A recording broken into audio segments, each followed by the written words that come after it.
வணக்கம் விவசாய நண்பர்களே. நான் ரொம்ப நாளைக்கு அப்புறம் வீடியோ போடுறேன். தமிழ்நாட்டு தோட்டத்திலிருந்து நான் உங்கள் சுரேஷ். நிறைய வீடியோ ரீசெண்டாக போட முடியல. நாங்கள் இன்னொரு கான்செப்டில் இருந்தோம். இந்த ஸ்டார் எஜுகேஷனல் ட்ரஸ்ட் அப்படின்னு ஆரம்பிச்சுட்டு அதில் கொஞ்சம் ஃபோக்கஸில் இருந்தோம். இப்போ ரீசெண்டாக நமக்கு நிறைய எப்படி சொல்கிறது, விவசாயத்தில் நிறைய கம்ப்ளைண்ட்ஸ் வந்துட்டு இருக்குது.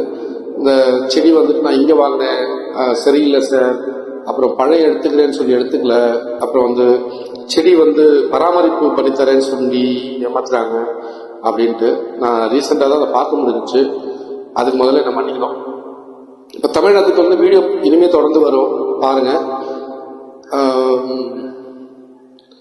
லாபகரமான பயிர், தண்ணி இல்லாமல் வளரும், ஒரு ஏக்கருக்கு 20 லட்சம் சம்பாதிக்க முடியும். இந்த மாதிரி ஒரு விஷயங்கள்லாம் பரவுனதுனால்தான் தமிழ்நாட்டுக்கு தொடர்ந்து போராடிட்டு இருந்துச்சு.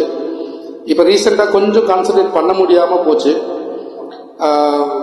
இப்போ திரும்பவும் நிறைய கமெண்ட்ஸு, நிறைய வீடியோஸில் நிறைய ஃபேக்கான ஒரு விஷயங்கள் போயிட்டு இருக்குது. இன்னைக்கு காலையில் ஏன் நான் இன்னைக்கு வீடியோ போடுறேன்னா, இன்னைக்கு காலையில் ஒரு விவசாயி செங்கல்பட்டுலேருந்து தான் வாங்கியிருக்காரு. நாங்கள் செங்கல்பட்டு மாவட்டம், பட் செங்கல்பட்டுலேருந்து வாங்கியிருக்காங்க செடி. 80 ரூபாய் செடி கொடுத்துருக்காங்க. பழம் வாங்கிக்கிற, அதனால நான் 80 ரூபாய்க்கு செடி கொடுக்குறேன்னு சொல்லி எங்கள் டூப்ளிகேட், தமிழ்நாட்டு தோட்டத்தோட வீடியோ டூப்ளிகேட் பண்ணி போட்டிருக்காங்க. அவங்க எதை நம்பி வாங்கினாங்கன்னு தெரியல. இன்னைக்கு ரொம்ப வருத்தப்பட்டாங்க. அவங்க ஒரு 6-7 விவசாயி சேர்ந்து வாங்கி ஃபோனே எடுக்க மாட்டேங்கிறாங்களா. இந்த மாதிரி பிரச்சனை இன்னைக்கு கேள்விப்பட்டவொடனே இன்னிலேருந்து நம்ம வீடியோ ஸ்டார்ட் பண்ணிடணும் அப்படின்ட்டு இன்னிலேருந்து வீடியோ போட ஸ்டார்ட் பண்ணியிருக்கேன். என்னை பற்றி உங்களுக்கு தெரியும்னு நினைக்கிறேன், நிறைய வீடியோவில் பார்த்துருப்பீங்க.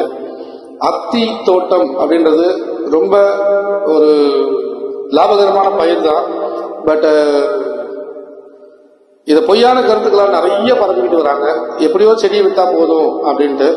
ஏன் ஒரு மிகப்பெரிய டிவி தொலைக்காட்சியே போட்டிருக்காங்க. இதில் பேர் வேண்டாம்.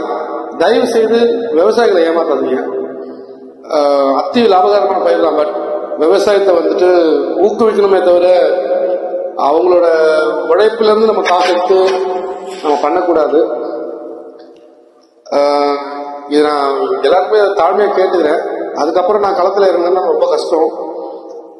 எனக்கு இது ஹாபியாக தான் பண்ணிட்டு இருக்கேன், சர்வீஸாக தான் பண்ணிட்டு இருக்கேன். உங்களுக்கு எல்லாருக்கும் தெரியும் நினைக்கிறேன்.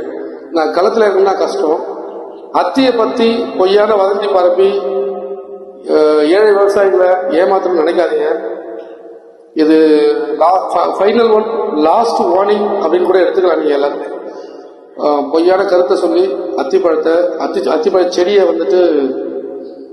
விவசாயிகள் விற்காதீங்க. கார்பரேட்டுக்கு வித்துங்க, அவங்க உங்களுக்கு பனிஷ்மெண்ட் கொடுப்பாங்க. அதனால நான் சாப்டருக்கு வரேன்.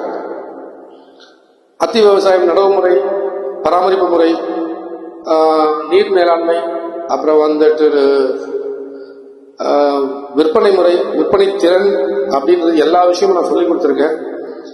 இந்த வீடியோவை பார்த்துட்டாச்சு தயவு செய்து விவசாயத்துல அத்தி எஸ்பெஷலி அத்தி விவசாயத்துல விவசாயிகளை ஏமாத்துறத இதோட நிப்பாட்டிங்க.